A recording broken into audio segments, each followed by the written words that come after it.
बिस्मिल्लाहिर्रहमानिर्रहीम। अस्सलामुअलैकुम बेटे, उम्मीद है आप सब लोग खैर वाफियत से होंगे। वेलकम टू यूरिका एकेडमिया और हम कर रहे हैं एंट्री टेस्ट की प्रेपरेशन। हम वर्ब में बेटे स्टेट ऑफ बीइंग पढ़ चुके हैं, टेंसेस पढ़ चुके हैं, मॉडल ऑक्सिलरी पढ़ चुके हैं और कंडीशनल पढ़ चुके हैं। मैं आपको बता दूं, मैंने आपकी आसानी के लिए जितनी तरह का सेंटेंस लिखा जाता है यहाँ में एमडी कैट के लिए पेपर के हवाले से जितनी तरह का स्ट्रक्चर वर्ब का पता होना चाहिए, मैंने क्या किया, मैंने आपके 7 हिस्सों में उसको डिवाइड कर दिया, 7 हेडिंग्स में डिवाइड कर दिया ताकि आपको याद करने में, प्रैक्टिस करने में, समझने में आसानी हो। इस लेक्चर में हम क्या करने वाले हैं, इस लेक्चर में हम अनयूजुअल स्ट्रक्चर करने वाले हैं। देखिए अनयूजुअल स्ट्रक्चर है क्या, आप बहुत सारे सेंटेंसेस को डिफरेंट नामों से पढ़ते हैं। जैसे देखें, आप क्या करेंगे, आप बेयर इन्फिनिटिव का यूजेज पढ़ेंगे। मतलब मैं आपको ये बता रहा हूं जो आप डिफरेंट बुक्स में पढ़ने वाले हैं, आपको डिफरेंट बुक्स में ये नजर आने वाले। हर टीचर का तरीकाकार अपना होता है। कोई टीचर भी अपनी ऑप्टिमल मतलब स्ट्रगल से कम नहीं पढ़ाता, अपने ऑप्टिमल टैलेंट से कम नहीं पढ़ाता। हर टीचर की, दुनिया में हर टीचर की ये कोशिश होती है कि वह अपना बेस्ट नॉलेज बेस्ट तरीके से अपने स्टूडेंट को दे ताकि वो बेस्ट रिजल्ट प्रोड्यूस कर सके। तो हम ये नहीं कह सकते कि यार वो टीचर ऐसा है, वो हम बिल्कुल नहीं। हर टीचर अपनी बेहतरीन कोशिश करता है, तो हर टीचर का तरीकाकार अपना है। कोई ABCD मतलब उस अरेंजमेंट से चलते हैं, कोई BACD अरेंजमेंट से चलते हैं, कोई ZXY अरेंजमेंट से चलते हैं, तो हर टीचर की अरेंजमेंट अपनी थी। तो मैंने क्या किया, मैंने आपकी आसानी के लिए जो 2, 3, 4, 5 चीजें हैं ना, जैसे आपके पास कॉजेटिव वर्ब है, जैसे आपके पास सेमाई मॉडल ऑक्सिलरी है। मैंने आपको बताया था कि मैं सिर्फ आपको मॉडल ऑक्सिलरी पढ़ा रहा हूं, सेमाई मॉडल ऑक्सिलरी मैं आपको कहां पे पढ़ाने वाला हूं, मैं आपको अनयूजुअल स्ट्रक्चर में पढ़ाने वाला हूं। तो स्टेट ऑफ बीइंग, वर्ब यानी कि टेंस, कंडीशनल सेंटेंसेस और उसके बाद हमारे पास मॉडल ऑक्सिलरी और कंडीशनल सेंटेंसेस के अलावा जितनी तरह का सेंटेंस लिखा जाता है ना, वो मैंने सारे सेंटेंसेस इकट्ठे कर दिए हैं एक जगह पर। और वो कहां पर इकट्ठे किए हैं आपके पास बेटे, अनयूजुअल स्ट्रक्चर्स में। देखिए हमने करना क्या अनयूजुअल स्ट्रक्चर में, अनयूजुअल स्ट्रक्चर में आपका काम बड़ा आसान है। जैसे देखिए आपके पास है हैड बेटर, तो आपने ये याद रखना है कि हैड बेटर के साथ हमेशा वर्ब की कौन सी फॉर्म आएगी, फर्स्ट फॉर्म आएगी। पेपर में बड़ा आसान सेंटेंस होता है, पेपर में बड़ा आसान क्वेश्चन होता है।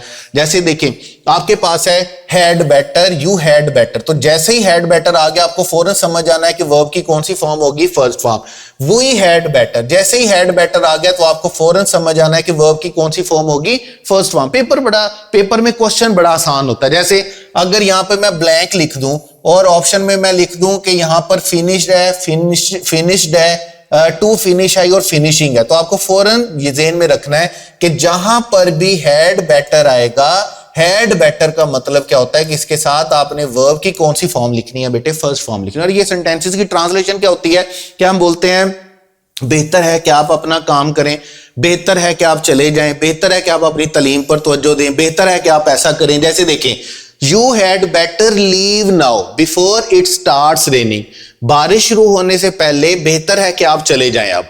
उसके बाद we had better finish the project today, हमारे लिए बेहतर है कि हम क्या करें, आज अपने प्रोजेक्ट को मुकम्मल करें। तो जब भी आप इस तरह के सेंटेंसेस बोलते हैं, हम उसके लिए हैड बेटर यूज करते हैं और हैड बेटर के साथ हमें वर्ब की कौन सी फॉर्म यूज करनी, फर्स्ट फॉर्म। तो आपका काम सिर्फ इतना है कि आपने याद रखना है कि हैड बेटर के साथ वर्ब की कौन सी फॉर्म आती है, फर्स्ट फॉर्म आती है। बिल्कुल इसी तरह जिस तरह वुड रादर के साथ भी वर्ब की कौन सी फॉर्म आएगी, फर्स्ट फॉर्म आएगी।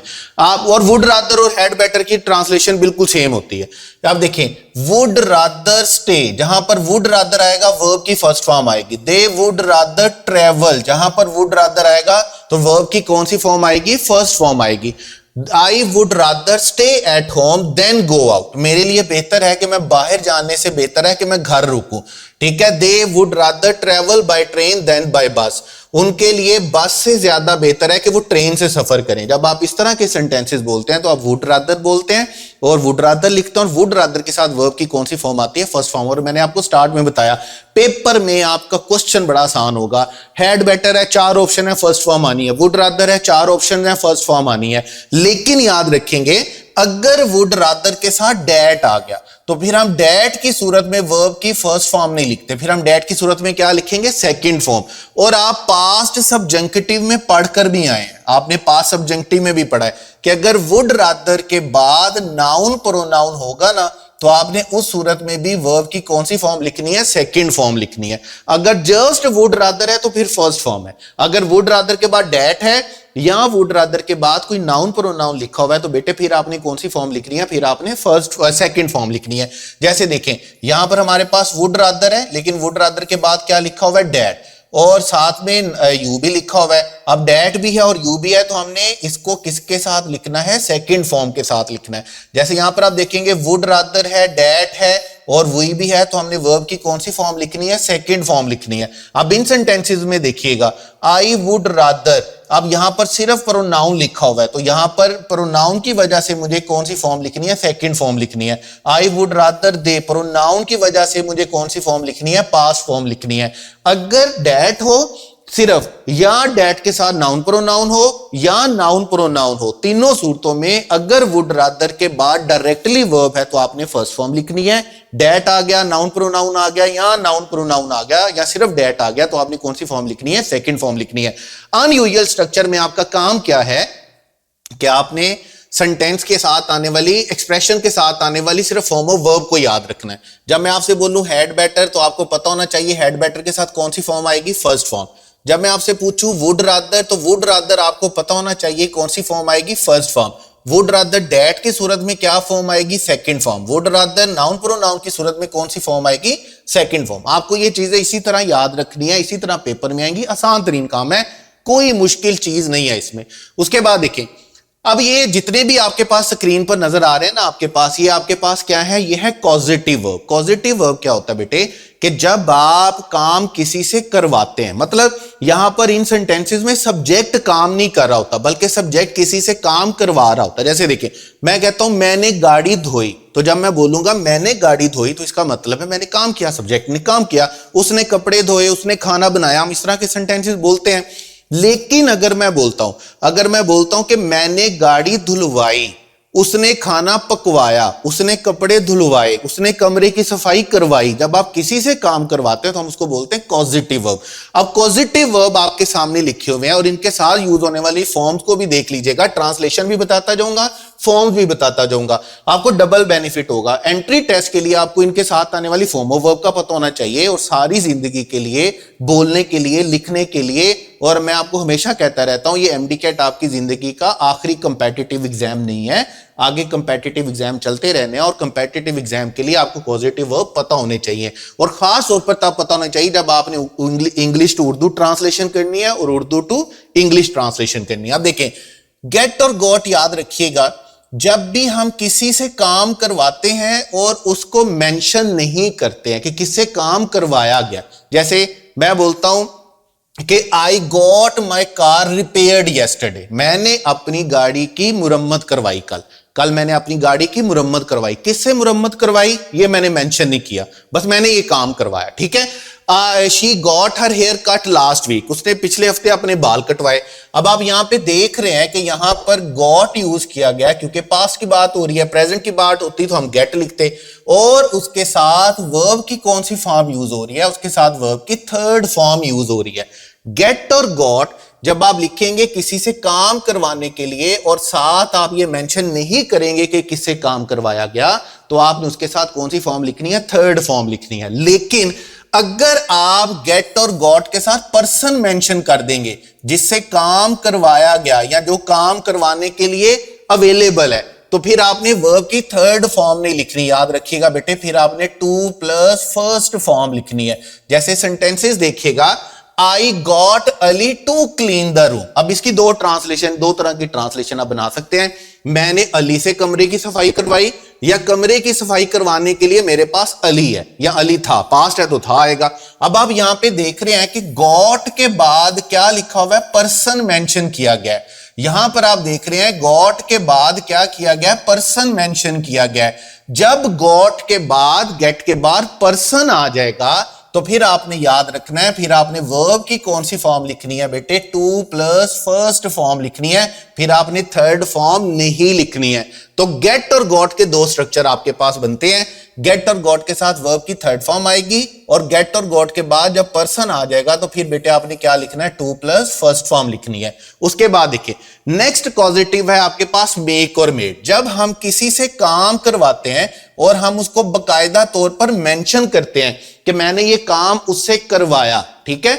अब यहां पर होता है कि यहां पे थोड़ा सा ना मजबूरी वाला ऑब्लिगेशन वाला एलिमेंट आ जाता है, फोर्सफुल वाला एलिमेंट आ जाता है, ठीक है। और हम इसके लिए मेक और मेड यूज करते हैं और ऐसी सूरत में हम वर्ब की कौन सी फॉर्म यूज करते हैं बेटे, फर्स्ट फॉर्म यूज करते हैं। जैसे the teacher made the students work hard, teacher जो है वो स्टूडेंट से सख्त मेहनत करवाई। His parents made him apologize, उसके पेरेंट्स ने, उसके वालिदैन ने उसे माफी मंगवाई। अब आप यहां पे देख रहे हैं कि यहां पर हमारे पास मेड यूज हुआ है पास्ट के लिए, प्रेजेंट के लिए होता तो हम फर्स्ट फॉर्म यूज करते, और यहां पर हमारे पास वर्ब की कौन सी फॉर्म यूज हुई है, यहां पर हमारे पास फॉर्म यूज हुई है फर्स्ट फॉर्म। तो मेक और मेड जब आप करते हैं ऑब्लिगेशन फोर्सफुल एक्शन के लिए होता है, हम इसके साथ वर्ब की फर्स्ट फॉर्म यूज करते हैं। लेकिन फिर इसका आता है पैसिव वर्जन। पैसिव वर्जन क्या होता है कि सेंटेंस में मेक और मेड से पहले बी फॉर्म लिखी गई होती है, और मैं आपको गाहे बगाहे बताता रहता हूं कि जहां पर भी इंग्लिश में बी फॉर्म आ जाए आपने याद रखना है बी फॉर्म का मतलब क्या है, is am are. Be form का मतलब क्या है, वाज और वर। ये सारी फॉर्म्स किसकी हैं, बी फॉर्म की हैं।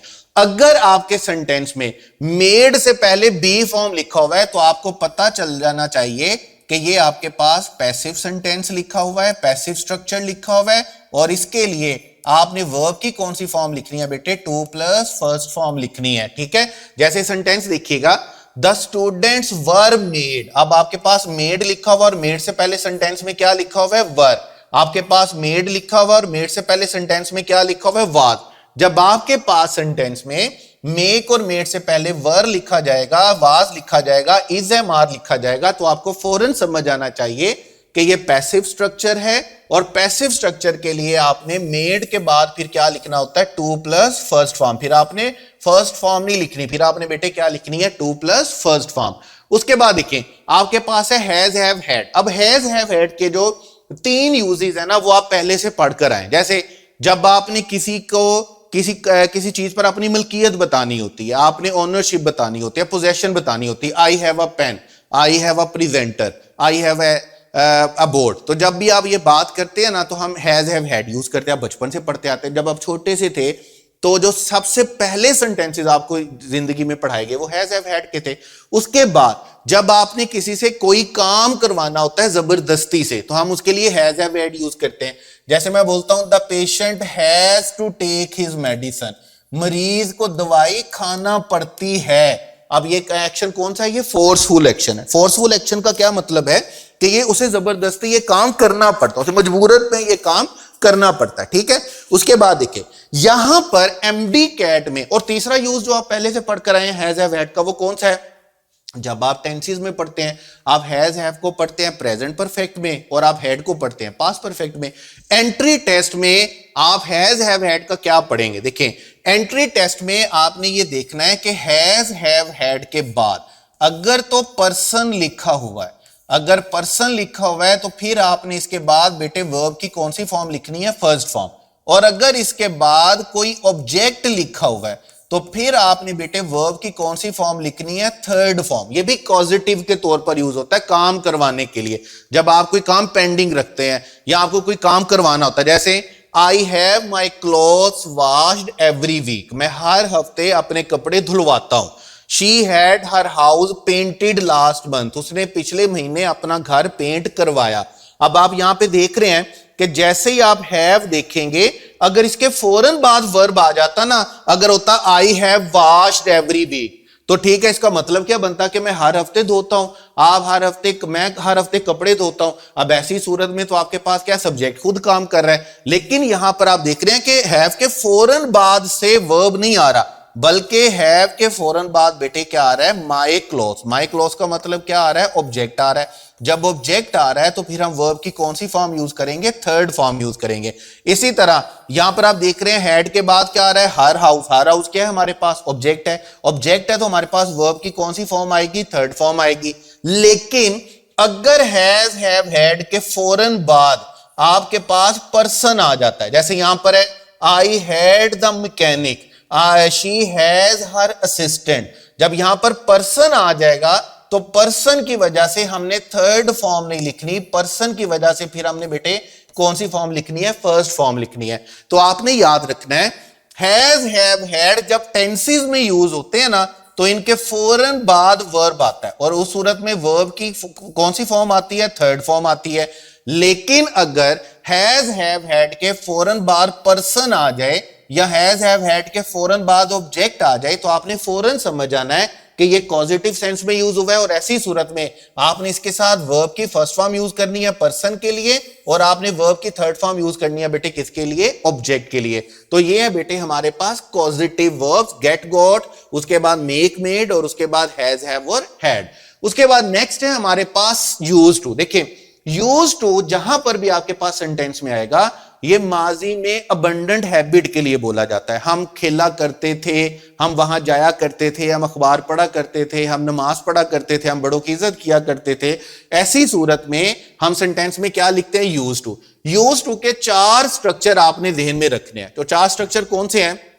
सबसे पहले आपने ये देखना है कि यूज्ड टू में आपका सेंटेंस सब्जेक्ट से स्टार्ट हो रहा है या ऑब्जेक्ट से स्टार्ट हो रहा है। 3 स्ट्रक्चर आपके पास यूज टू के बनेंगे सब्जेक्ट के साथ। अगर सब्जेक्ट के फौरन बाद यूज टू आ जाए, और याद रखिएगा सब्जेक्ट का मतलब क्या है यहां पे, doer of verb, doer of action.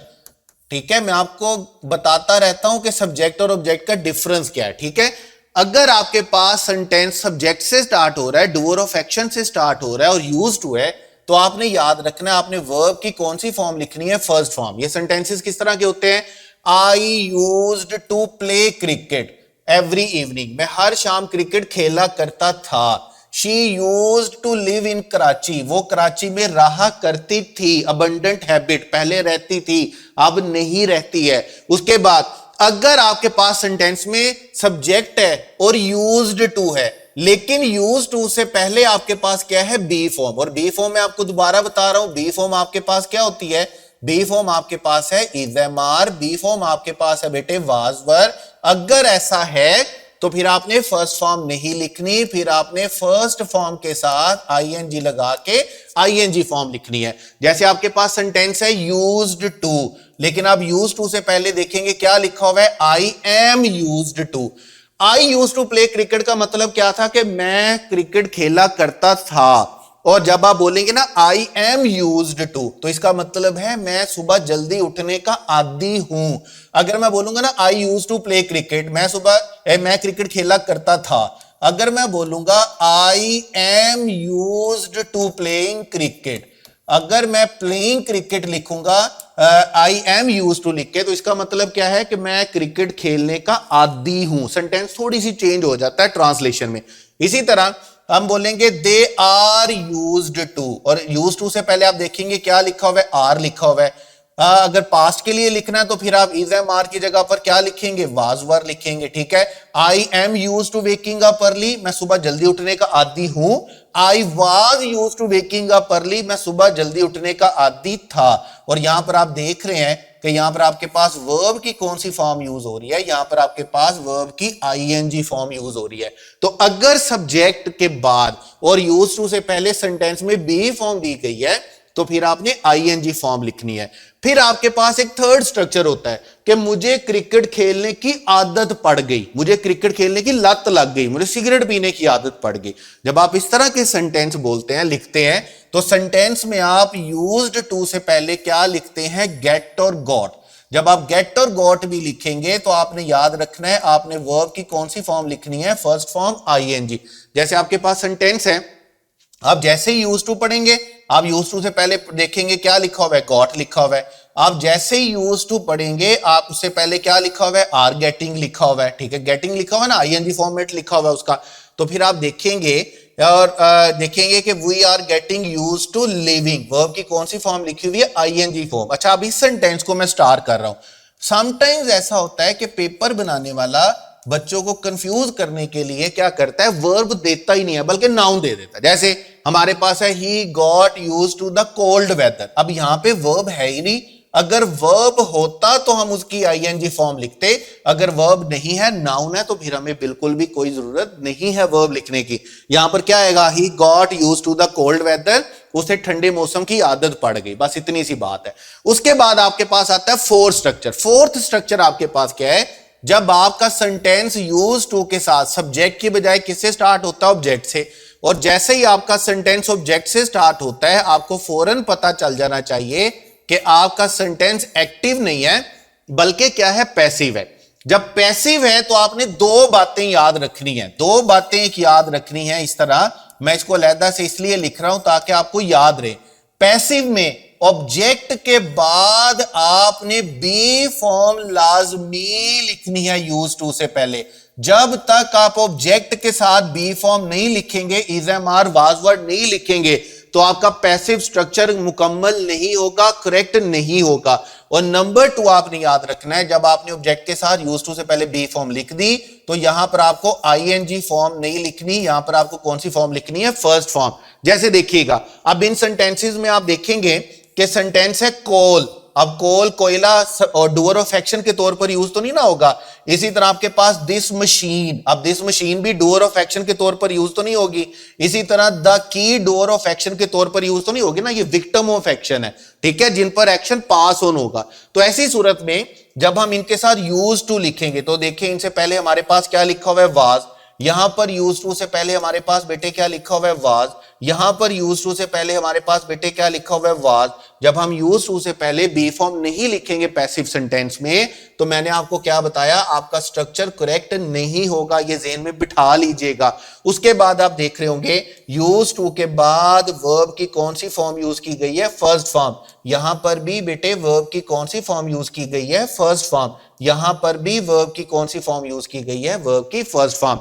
तो ये 4 स्ट्रक्चर्स हैं जो आपको सब यूज टू के लिए याद रखने हैं। यूज टू के साथ फर्स्ट फॉर्म आएगी, सब्जेक्ट की सूरत में बी फॉर्म आ गया तो आईएनजी फॉर्म आएगी, गेट और गोट आ गया तो आईएनजी फॉर्म आएगी, और अगर पैसिव हुआ तो आपका सेंटेंस जब ऑब्जेक्ट से स्टार्ट होगा तो बी फॉर्म लाजमी आनी ही आनी है, और ऐसी सूरत में आपके पास वर्ब की कौन सी फॉर्म आएगी, फर्स्ट फॉर्म। ये 4 स्ट्रक्चर आपने बेटे याद रखने हैं किसके, यूज टू के। उसके बाद नेक्स्ट स्ट्रक्चर हमारे पास है नीड के और डेयर के, बड़े इंपॉर्टेंट है, बड़ा ही इंपॉर्टेंट है। आप देखेंगे 2023 और 2022 में इन दोनों के रूल का बड़ा चर्चा रहा।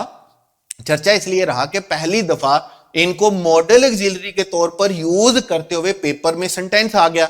अब जब सेंटेंस आ गया तो बच्चों ने, बहुत सारे बच्चों ने गलत किया, जिन्होंने पढ़ा नहीं हुआ था या जिन्होंने ज़हन में रखा नहीं हुआ था पढ़ने के बावजूद।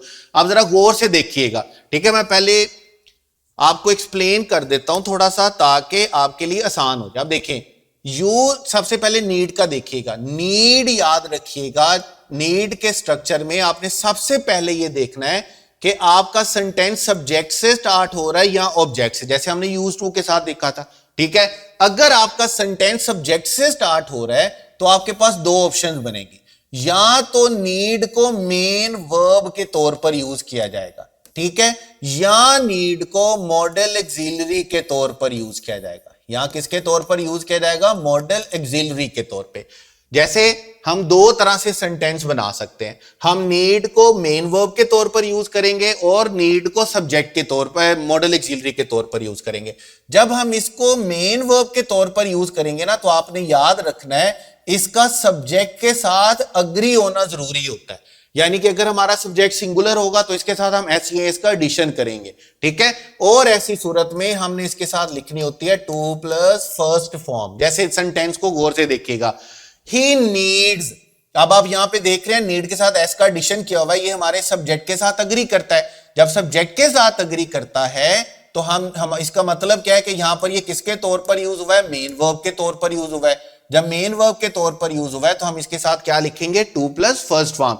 बिल्कुल इसी तरह जिस तरह आप यहां पे देखेंगे नीड्स लिखा हुआ है शी के लिए, उसके साथ अग्री करता है। जब अग्री करता है तो ये मेन वर्ब के तौर पर यूज हुआ है और हम इसके साथ क्या लिखेंगे, 2 प्लस फर्स्ट फॉर्म। यहां पर भी आप देखेंगे कि नीड्स अली के साथ अग्री करता है, एस का एडिशन किया हुआ है।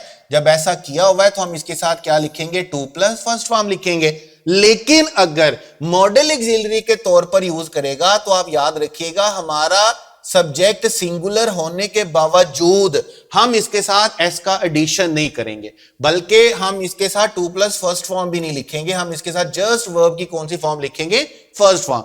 जैसे ये सेंटेंसेस पे गौर कीजिएगा, ओनली वन।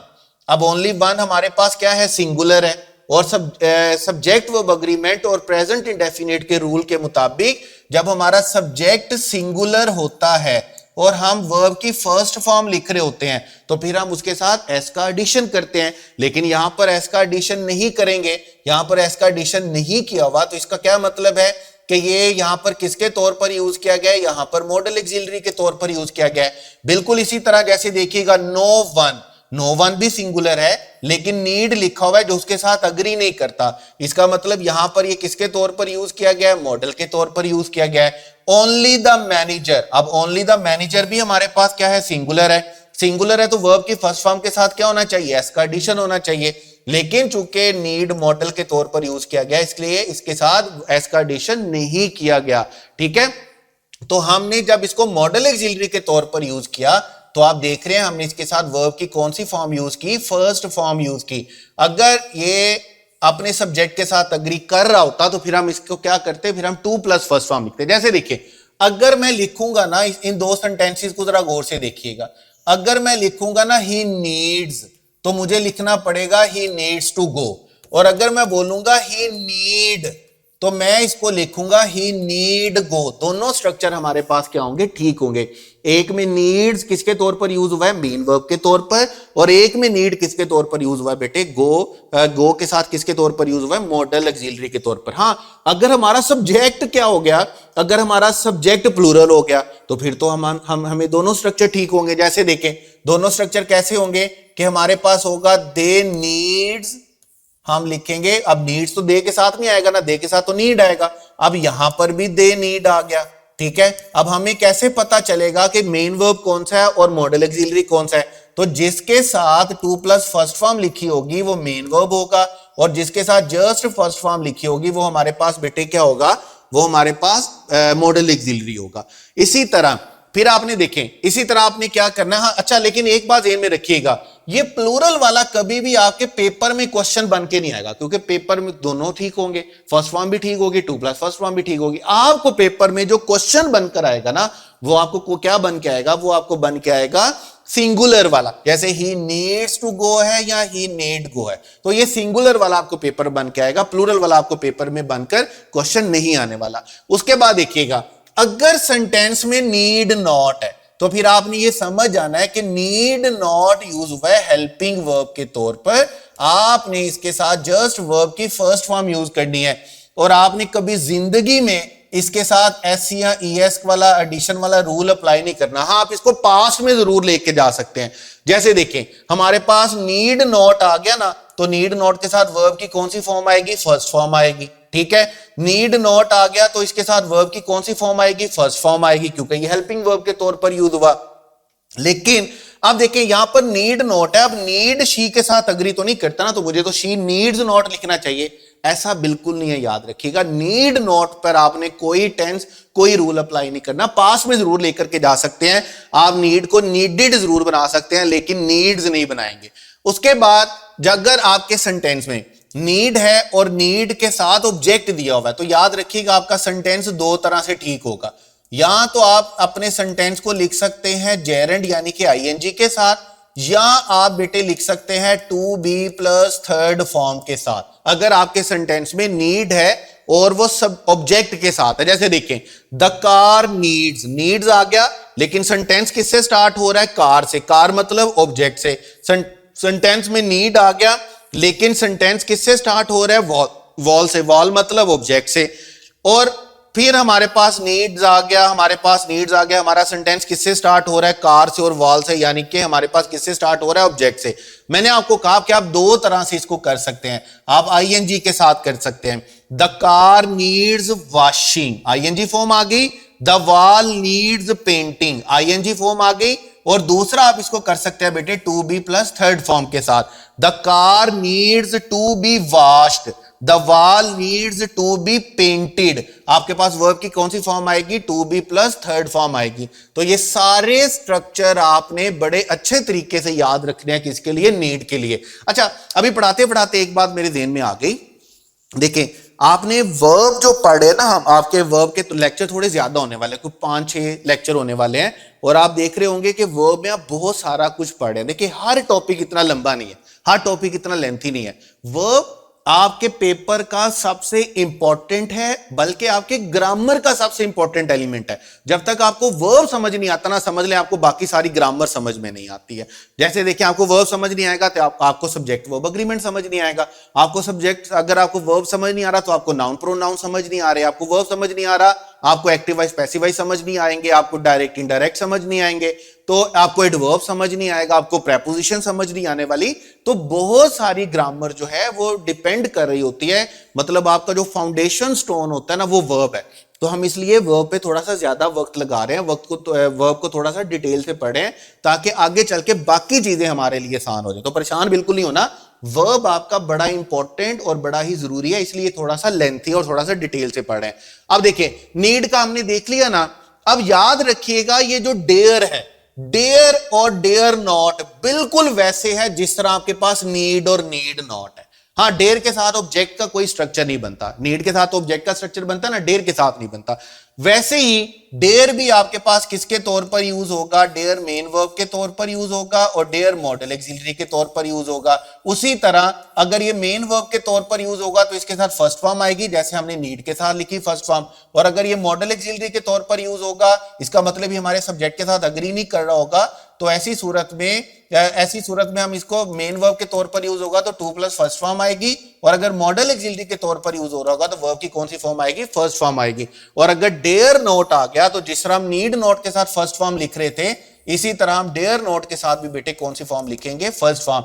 जिस तरह भी मैंने आपसे कहा ना, ही नीड्स टू गो, तो यहां पर आपके पास क्या होगा, यहां पर आपके पास होगा ही डेयर टू गो। अब अगर डेयर अग्री कर रहा है तो इसका मतलब ये मेन वर्ब है और टू प्लस फर्स्ट फॉर्म आएगी। और अगर मैं लिखूंगा ही डेयर, तो डेयर की सूरत में मुझे क्या लिखना होगा, गो। और अगर मैं डेयर नोट लिख रहा हूं तो डेयर नोट की सूरत में तो लाजमी तौर पर मुझे वर्ब की कौन सी फॉर्म लिखनी है, फर्स्ट फॉर्म लिखनी है। तो ये स्ट्रक्चर्स हैं बेटे आपके पास, नीड, नीड नॉट, डेयर और डेयर नॉट के, बड़े इंपॉर्टेंट हैं, बड़े जरूरी हैं। जो बात पल्ले नहीं पड़े, जो बात समझ में नहीं आई, वो पूछ लीजिएगा, इसको छोड़ना नहीं है, बड़ा इंपॉर्टेंट क्वेश्चन है। उसके बाद देखिए, हमारे पास कुछ क्वेश्चंस हैं, हमारे पास कुछ स्ट्रक्चर्स हैं। जैसे हमारे पास स्ट्रक्चर है कांट हेल्प और कुडंट हेल्प। प्रेजेंट के लिए कांट हेल्प और पास्ट के लिए कुडंट हेल्प। जब आप उर्दू में बोलना चाहते हैं ना कि मैं खुद को ये काम करने से नहीं रोक सका, मैं खुद को हंसने से नहीं रोक सका, मैं खुद को खाने से नहीं रोक सका, जैसे मैं अक्सर नहीं रोक सकता, भाई खाना बड़ा जरूरी है, खाने के बगैर इंसान पता नहीं जिंदा कैसे रहता है, खाना तो सबसे जरूरी है, खा जाओ, जो कुछ सामने आता खा जाओ, ठीक है। अब जैसे देखें, आई कांट हेल्प लाफिंग, मैं खुद को कहका लगाने से नहीं रोक सका। शी कुडंट हेल्प क्राइंग, वो खुद को रोने से ना रोक सकी, ठीक है। जब आप ऐसा बोलेंगे तो आपने याद रखना, इसके साथ आप देख रहे हैं कि आपने कौन सी फॉर्म यूज की है, first form plus ING. Can't help के साथ आईएनजी फॉर्म, कुडंट हेल्प के साथ आईएनजी फॉर्म। लेकिन अगर कांट हेल्प के साथ बट आ जाए और कुडंट हेल्प के साथ बट आ जाए, तो ऐसी सूरत में बेटे आपने वर्ब की कौन सी फॉर्म लिखनी है, फर्स्ट फॉर्म लिखनी है। जैसे देखें, आई कांट हेल्प, और इसके साथ जब बट आ गया तो फिर आपने वर्ब की कौन सी फॉर्म लिख दी, फर्स्ट फॉर्म।